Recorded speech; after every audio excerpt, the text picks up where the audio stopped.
So in this video, we'll be talking about the order in which the files are read when you're first starting the myCNC software, and those files include things like your CNC screen XML files that populate the screen, your macros, your PLCs, etc.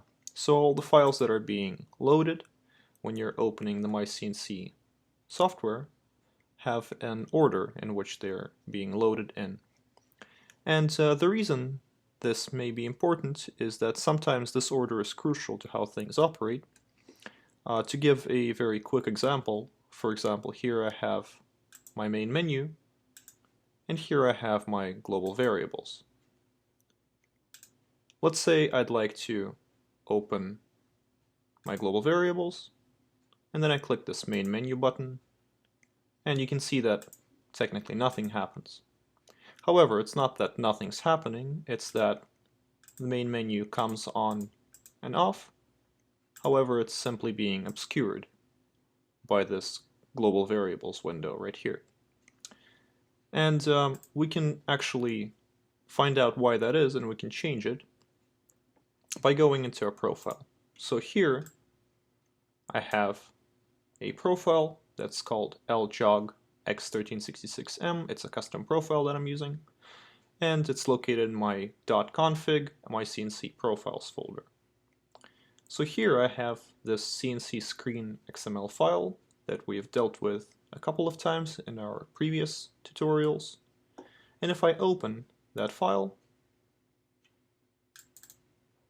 I can see that it has some information here, and then at the bottom here it has the include statements.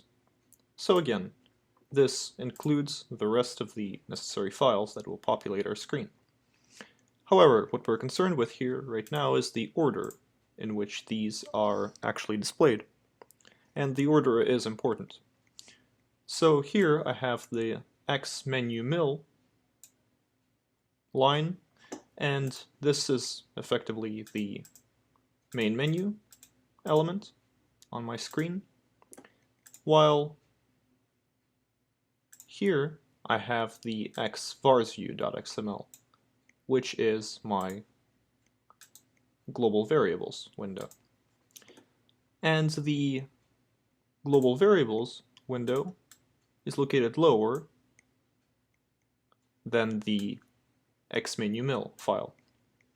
So effectively, this as a layer, so to speak, will be displayed on top of this. So this is, let's say, always being loaded in first, and this is always being loaded in last within the CNC screen.xml file. So let's say we change the order around a little bit. We cut that. We paste it here. And just for the sake of visual parity, we'll do it like that. So now we have this being loaded in first, and then on top of that, or so we expect, we will have the xmenu XML file. Okay, now let's save this, and let's reload the application and see if anything changes. So again, what we're expecting here now is that because the include statement for the menu file is later than the global variables file, then the menu will always be displayed on top of the global variables, which does make slightly more sense from your workflow perspective, typically. Alright, let's try it. We press the global variables button, and we can see that we now have the menu element being overlaid on top of the global variables element. So this is not typically going to happen in your regular profile. However, it's important to remember that the order is important when you're trying to create your own custom include statements or screen elements. And in general, the order in which things are loaded is the following. So first you have the CNC config.xml file, then you have the CNC variables file, then you have the CNC screen custom file. It's not included in this profile. Then you have the CNC screen file. Then you have your PLC messages XML file, your macros, and your PLC sources and binary files. And this order should be displayed on the screen right now.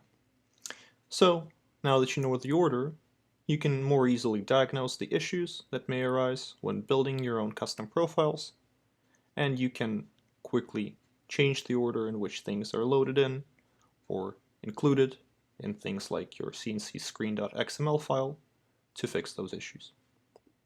Thank you for watching. Please visit our documentation at docs.pvautomation.com for more information.